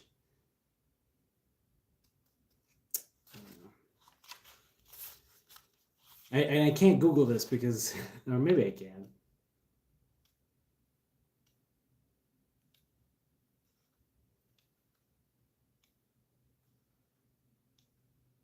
It's like, why not simply just do your part? Why not simply take responsibility for problems? Do your work with devotion, take care of your mate, take care of your family. Why not just do these simple good things, and then everything that you want in your life will come into it. I don't know if I'm going to find it. I end up looking at every single page. All right, that's all right. We'll find it eventually. And as I said, it's in one of my shorts. You can see it anytime. You guys may have already seen it. All right. Yale says a tzaddik in Judaism refers to an exceptionally righteous or just person, a spiritual leader, and a central figure in Hasidic mysticism who acts as a divine intermediary, channeling God's will and blessings to the world, embodying deep spiritual connection, and serving as a guide for their community. Yeah, exactly. I mean, that's what I want to do. I want to become, a master of service and, a tzaddik, as far as like being infused with the power of God and sharing it with people and healing people and, being more and more like Jesus. Like that is the goal, I think. And that's what Jesus says. That's what Jesus tells us to do. So that's what I'm trying to do. And maybe I could do even more, but I want to take steps. I feel like my understanding of Taoism is that you're not supposed to just violently change your life all of a sudden. You're supposed to take steps progressively, zazen, right? 1% improvement each day, right? Travis says, yes, it is hard to correct someone who's opposing you. Right, yeah. That's a really interesting perspective on the idea of anger and, like dealing with people, in a hostile situation. Are you correcting? Are you opposing? Do you have empathy? Do you have sway with this person? These are all questions you have to ask. And again, if you're making the decision not in anger, you're going to be able to make a better decision, and you'll be able to navigate these complexities. So that is passage 4.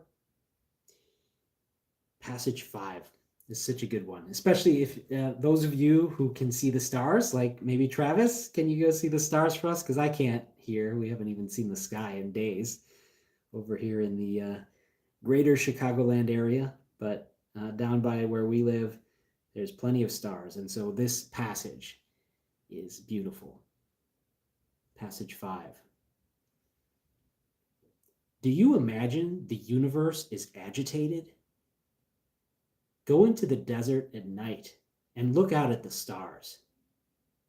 This practice should answer the question. The superior person settles her mind as the universe settles the stars in the sky. By connecting her mind with the subtle origin, she calms it.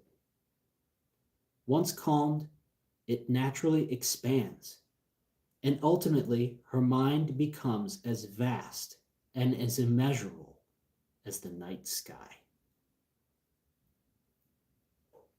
It's a perfect argument for meditation, right?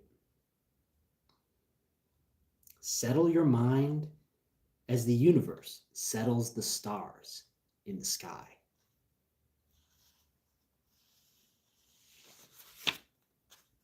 Travis says, I recently spent 3 weeks trying to figure out how to do just that. My final response was much different than the night I wanted to first respond. Yeah, exactly. That's like Ye was saying, it's a practice, right? If you practice restraint, you will see the evidence in your life that restraint is correct, because you will have a better perspective, a better attitude, better understanding of the situation than you did when you first had that knee-jerk reaction to it. And that first knee-jerk reaction is always a fear, anger-based reaction. And you don't want to do that. I mean, you're just going to have a better life. You're going to have better outcomes. You're going to have better relationships. You're going to have more influence. You're going to have more friends. You're going to, how to win friends and influence people. Take no action, right? Exercise restraint. That's how to have more friends and influence people.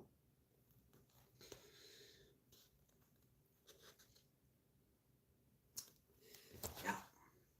Well, I feel good. I don't know. I mean, I guess I don't know what my limit is. I still have many viewers. There's still 60 watching, so I'm gonna keep going as long as I feel like I can. And yeah.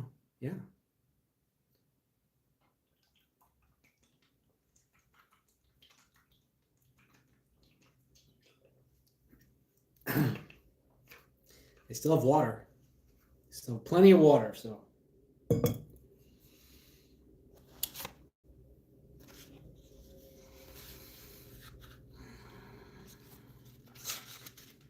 we just did number 5. We do number.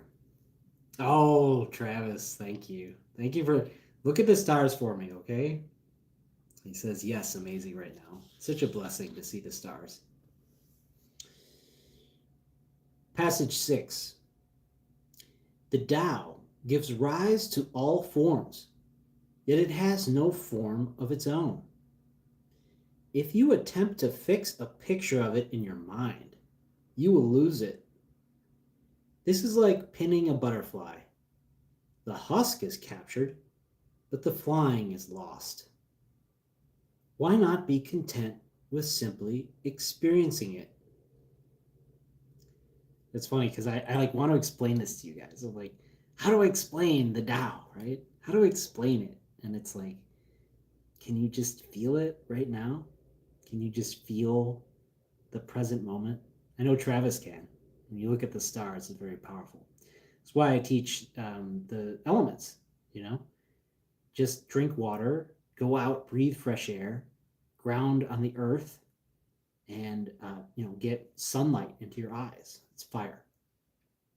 So earth, fire, water, air. This is how you can really experience what Lao Tzu's talking about here.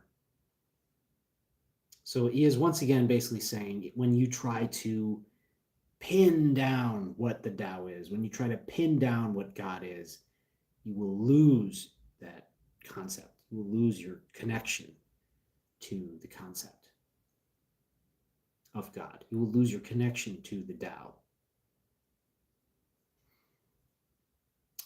So I see that we have 7 viewers and only 5 likes. So make sure you hit that like button, guys. Especially if you've been watching this long. You gotta give me a like. Come on. All right. Passage 7. The teaching of the integral way will go on as long as there is a Tao and someone who wishes to embody it. What is painted in these scrolls today will appear in different forms in many generations to come. These things, however, will never change. Those who wish to attain oneness must practice undiscriminating virtue. They must dissolve all ideas of duality, good and bad, beautiful and ugly, high and low.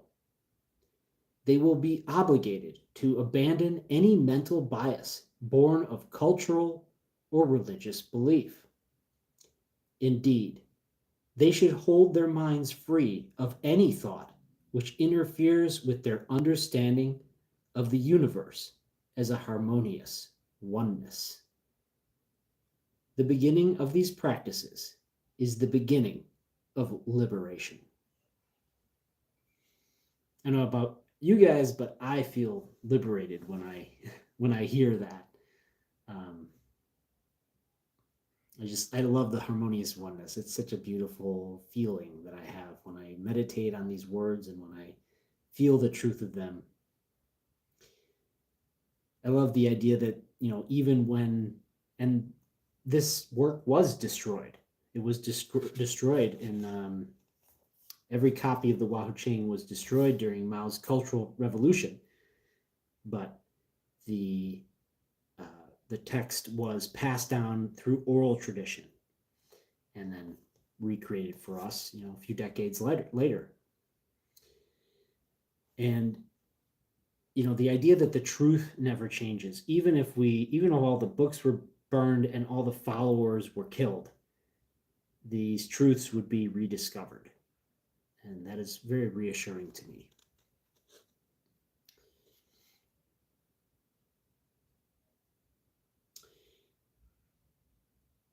Dissolving all ideas of duality, right?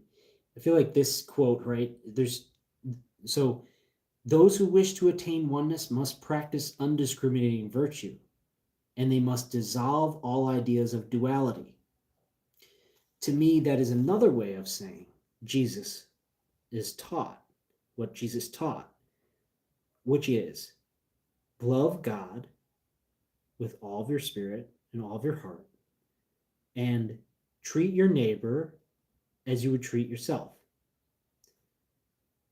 Practice undiscriminating virtue and let go of all ideas of duality.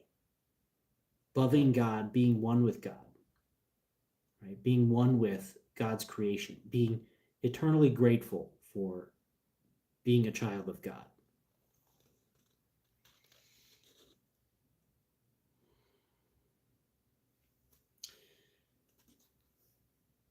Thank you, Susan, for joining the live stream and saying and telling me it's a good show. Thank you. We're coming up on 2 hours. I don't know. I guess I'll get the hook, but because I know I'm this isn't my office, so I got to make sure I'm not like in the office for too long, and I feel like I still hear children being upset, so hopefully things are okay. I'm hoping that I'll just get a message when I know it's time to quit. Let's see. Should we keep going?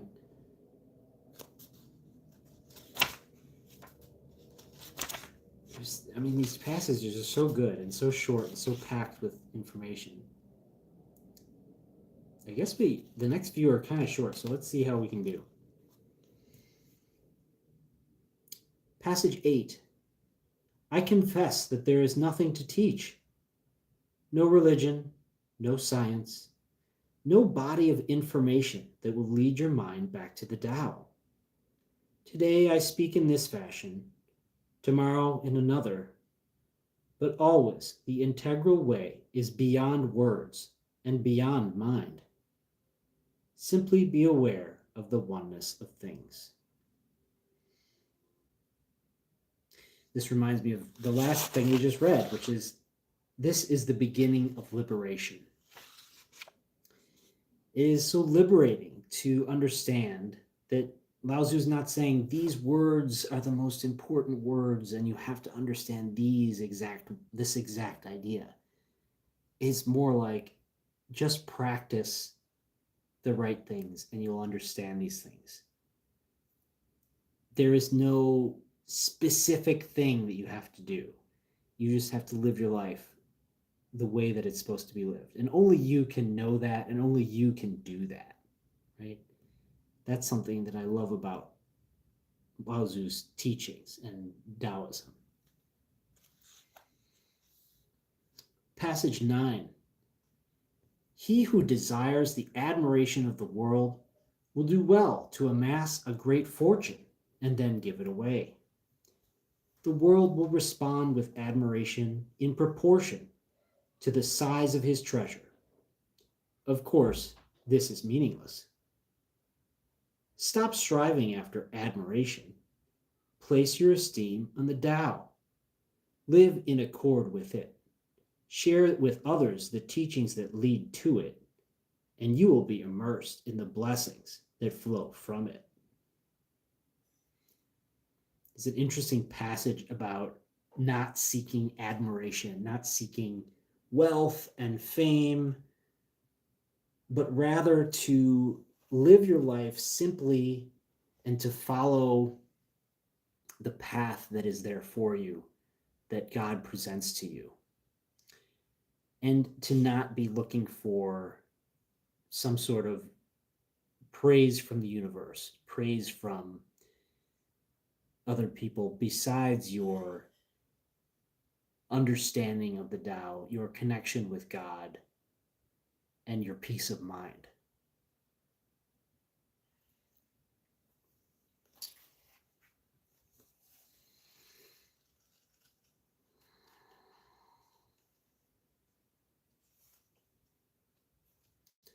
Passage 10.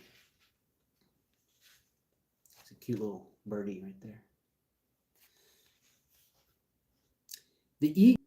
Oh, I just got disconnected. Okay, let's try again. How's my battery doing? Okay, plenty of battery.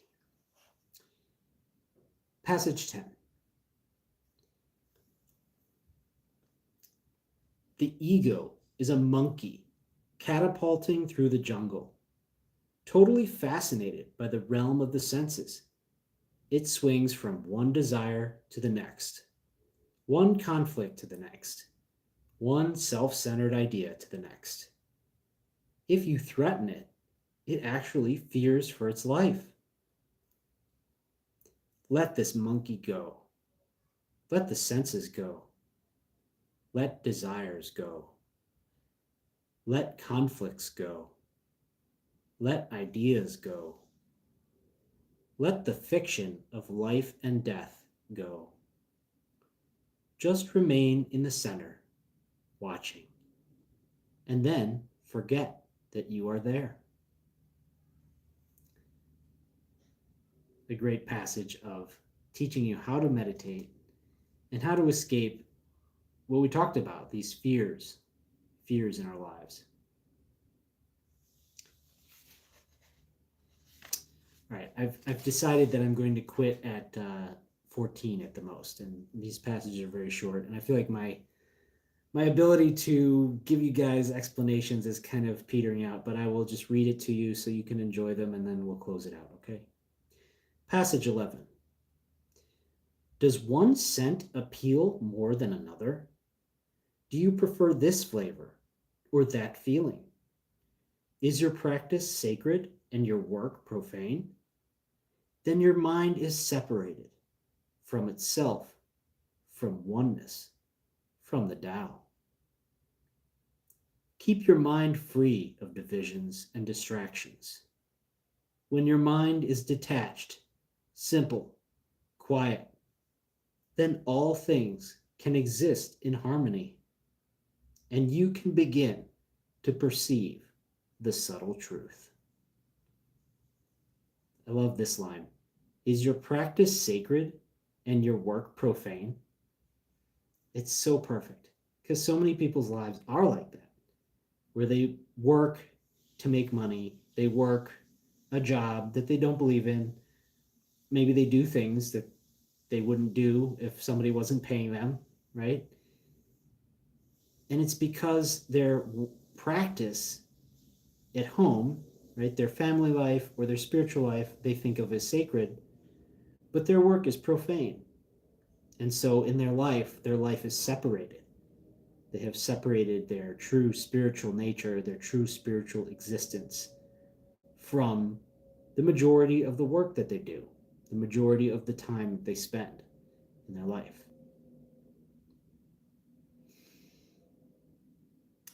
Passage 12. Do you wish to inhabit sacred space? To have the respect and companionship of the highest spiritual beings? To be protected by the guardians of the 8 powerful energy rays? Then cherish the integral way. Regard these teachings with reverence. Practice their truths. Illuminate them to others. You will receive as many blessings from the universe as there are grains of sand in the river of timelessness.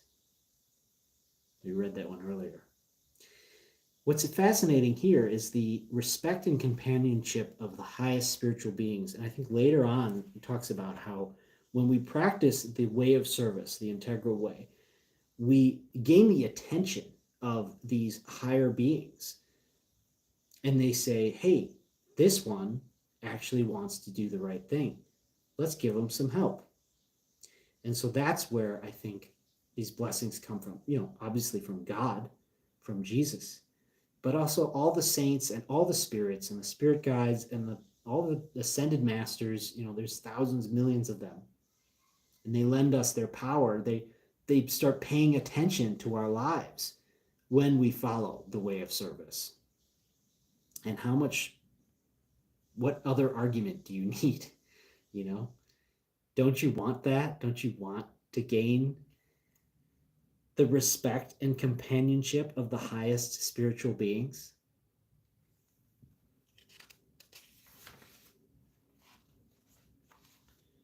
Passage 13. The tiny particles which form the vast universe are not tiny at all. Neither is the vast universe vast.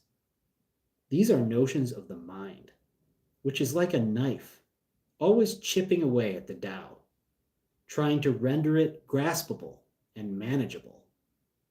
But that which is beyond form is ungraspable, and that which is beyond knowing is unmanageable. There is, however, this consolation.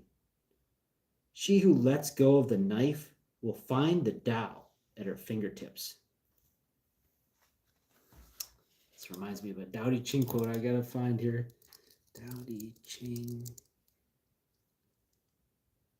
Universe out of control.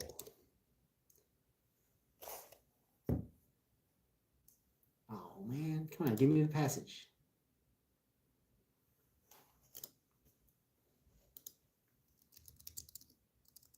There we go.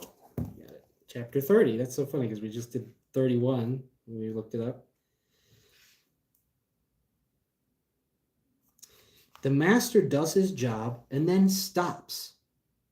He understands that the universe is forever out of control and that trying to dominate events goes against the current of the Tao. Because he believes in himself, he doesn't try to convince others. Because he's content with himself, he doesn't need others' approval. Because he accepts himself, the whole world accepts him.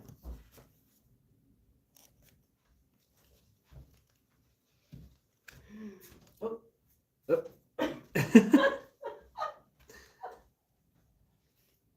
Sorry, I thought my mom was in there. Oh, that's okay. I'm here. I'm going to wrap up, guys. I'm going to close it out here. I just have one more passage to read. Oop. I don't know if we've gotten any. Oh, Travis.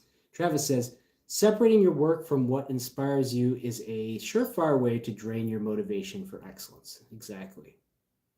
Thank you, Travis. Passage 14. Can you dissolve your ego? Can you dissolve your ego? Can you abandon the idea of self and other? Can you relinquish the notions of male and female, short and long, life and death? Can you let go of all these dualities and embrace the Tao without skepticism or panic? If so, you can reach the heart of the integral oneness. Along the way, avoid thinking of the oneness as unusual, exalted, sublime, transcendental. Because it is the oneness, it is beyond all that. It is simply the direct, essential, and complete truth. I love this line. Can you let go of all these dualities and embrace the Tao without skepticism or panic? That's a big challenge for a lot of people. Can you trust God without skepticism or panic? Because it is the oneness, it is beyond all that. That is a deep truth that takes more unpacking than I have time to do. And so now that we are at 2 hours and I've gone on for a long time, we don't have any more chats. We do have a lot of viewers, but I would love to keep going, but I think I've got to end it here. I appreciate all you guys joining me. I'm here every Tuesday at 7 p.m. Central Time. I'm Danny with The Way of Service, and I love you guys, and I'll see you next time.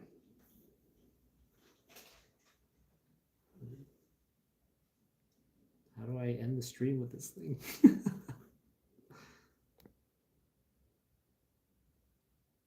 I don't even know. Is that it? Oh, there we go. Bye, guys.